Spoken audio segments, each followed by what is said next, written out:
Friends, ಈ ವಿಡಿಯೋದಲ್ಲಿ ನಿಮ್ಮ ಗರ್ಲ್ ಫ್ರೆಂಡ್ ಅಥವಾ ಬಾಯ್ ಫ್ರೆಂಡ್ಗೆ ಬರೋ ಕಾಲ್ಗಳೆಲ್ಲ ನಿಮ್ಮ ಫೋನಿಗೆ ಬರೋವಂಗೆ ಹೇಗೆ ಮಾಡೋದಂತ ನಾ ಇವಾಗ ತಿಳಿಸ್ಕೊಡ್ತೀನಿ ಬನ್ನಿ.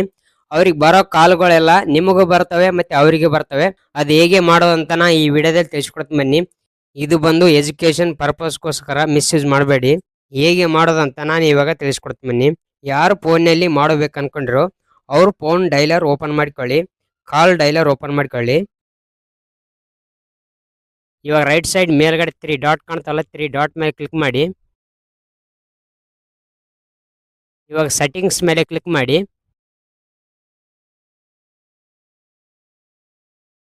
ಕೆಳಗಡೆ ಕಾಲಿಂಗ್ ಅಕೌಂಟ್ ಅಂತಿದೆಯಲ್ಲ, ಕಾಲಿಂಗ್ ಅಕೌಂಟ್ ಮೇಲೆ ಕ್ಲಿಕ್ ಮಾಡಿ. ಇವಾಗ ಇಲ್ಲಿ ಸಿಮ್ ಕಾರ್ಡ್ ಎರಡಿದ್ವು ಅಂದ್ರೆ ಸಿಮ್ ಒಂದ್ರದ್ದು ಕಾಲ್ ಬರೋಂಗೆ ಮಾಡ್ಬೇಕಂದ್ರೆ ಸಿಮ್ ಒಂದ್ರ ಮೇಲೆ ಕ್ಲಿಕ್ ಮಾಡಿ. ಸಿಮ್ ಎರಡದ ಕಾಲ್ ಬರ್ಬೇಕಂತಂದ್ರೆ ಸಿಮ್ ಎರಡದ ಮೇಲೆ ಕ್ಲಿಕ್ ಮಾಡಿ. ನೀವು ಯಾವ ಸಿಮ್ ಕಾರ್ಡ್ನಿಂದ ಕಾಲ್ ಬರ್ಬೇಕು ಅನ್ಕೊಂಡಿರೋ ಆ ಸಿಮ್ ಕಾರ್ಡ್ ಮೇಲೆ ಕ್ಲಿಕ್ ಮಾಡಿ. ಇವಾಗ ಇಲ್ಲಿ ಕಾಲ್ ಫಾರ್ವರ್ಡಿಂಗ್ ಅಂತಿದೆಯಲ್ಲ, ಕಾಲ್ ಫಾರ್ವರ್ಡಿಂಗ್ ಮೇಲೆ ಕ್ಲಿಕ್ ಮಾಡಿ.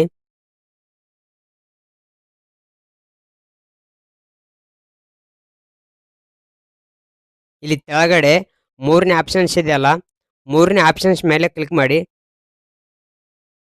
ಅವ್ರ ಫೋನ್ ಕಾಲ್ ನಿಮ್ಗೆ ಬರಬೇಕಂತಂದ್ರೆ ಇಲ್ಲಿ ನಿಮ್ಮ ಮೊಬೈಲ್ ನಂಬರ್ ಎಂಟ್ರಿ ಮಾಡಿ. ಫುಲ್ ಮೊಬೈಲ್ ನಂಬರ್ ಎಂಟ್ರಿ ಮಾಡಿ. ಫುಲ್ ಮೊಬೈಲ್ ನಂಬರ್ ಎಂಟ್ರಿ ಮಾಡಿದ ನಂತರ ಟರ್ನ್ ಆನ್ ಅಂತಿದೆಯಲ್ಲ, ಟರ್ನ್ ಆನ್ ಮೇಲೆ ಕ್ಲಿಕ್ ಮಾಡಿ.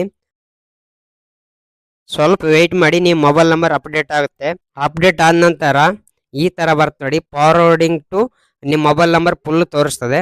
ಇಷ್ಟು ಬಂದ್ರೆ ಆಯ್ತು, ಓಕೆ ಆಗಿರುತ್ತೆ. ಇಷ್ಟು ಸೆಟ್ಟಿಂಗ್ ಮಾಡಿದ ನಂತರ ಬ್ಯಾಕ್ ಬಂದ್ಬಿಡಿ, ಆಯ್ತು ಹೋಮ್ ಸ್ಕ್ರೀನ್ ಬಂದ್ಬಿಡಿ. ಅವ್ರ ಫೋನ್ ಕಾಲ್ ಬರ್ತವೆ.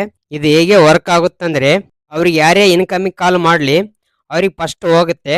ಅವ್ರ ಕಾಲ್ ರಿಸೀವ್ ಮಾಡಲಿಲ್ಲ ಅಂದ್ರೆ 1-2 ಸೆಕೆಂಡ್ ಬಿಟ್ರಂದ್ರೆ ಆ ಕಾಲ್ ನಿಮಗೆ ಬರುತ್ತೆ. ನೀವು ರಿಸೀವ್ ಮಾಡಿ ಮಾತಾಡಬಹುದು. ಮತ್ತೆ ಅವ್ರ ಫೋನ್ ಬಿಜಿ ಇತ್ತಂದ್ರೆ ಅವ್ರಿಗೆ ಮಾಡಿದ ಕಾಲು ನಿಮಗೆ ಬರುತ್ತೆ, ನೀವು ರಿಸೀವ್ ಮಾಡಿ ಮಾತಾಡ್ಬೋದು. ಈ ತರ ವರ್ಕ್ ಆಗುತ್ತೆ ಇದು. ಇದನ್ನ ಮತ್ತೆ ಕ್ಯಾನ್ಸಲ್ ಮಾಡ್ಬೇಕಂದ್ರೆ ಸೇಮ್ ಸೆಟ್ಟಿಂಗ್ ಹೋಗಿ ಮತ್ತೆ ಅದು ಮೂರನೇ ಆಪ್ಷನ್ಸ್ ಮೇಲೆ ಕ್ಲಿಕ್ ಮಾಡಿ. ನಿಮ್ಮ ಮೊಬೈಲ್ ನಂಬರ್ ಏನು ಎಂಟ್ರಿ ಮಾಡಿರ್ತೀರಲ್ಲ ಅದನ್ನ ಫುಲ್ ಕ್ಲಿಯರ್ ಮಾಡಿ, ಕ್ಯಾನ್ಸಲ್ ಮಾಡಿ. ಫುಲ್ ಮೊಬೈಲ್ ನಂಬರ್ ಕ್ಲಿಯರ್ ಮಾಡಿದ ಮೇಲೆ ಟರ್ನ್ ಆಫ್ ಅಂತಿದೆಯಲ್ಲ, ಟರ್ನ್ ಆಫ್ ಮೇಲೆ ಕ್ಲಿಕ್ ಮಾಡಿ. ಇವಾಗ ಸೆಟ್ಟಿಂಗ್ ಆಫ್ ಆಗುತ್ತೆ, ನಾರ್ಮಲ್ ಆಗಿಬಿಡುತ್ತೆ ಮೊಬೈಲ್. ಮತ್ತೆ ಈ ತರ ಕಾಲ್ ಫಾರ್ವರ್ಡಿಂಗ್ ಮಾಡಿಕೋದು. ಈ ಇನ್ಫಾರ್ಮೇಶನ್ ಇಷ್ಟವಾದರೆ ಒಂದು ಲೈಕ್ ಮಾಡಿ ಅವ್ರ ಕಾಮೆಂಟ್ ಮಾಡಿ. ಥ್ಯಾಂಕ್ ಯು ಫಾರ್ ವಿಡಿಯೋ ನೋಡೋದಕ್ಕೆ.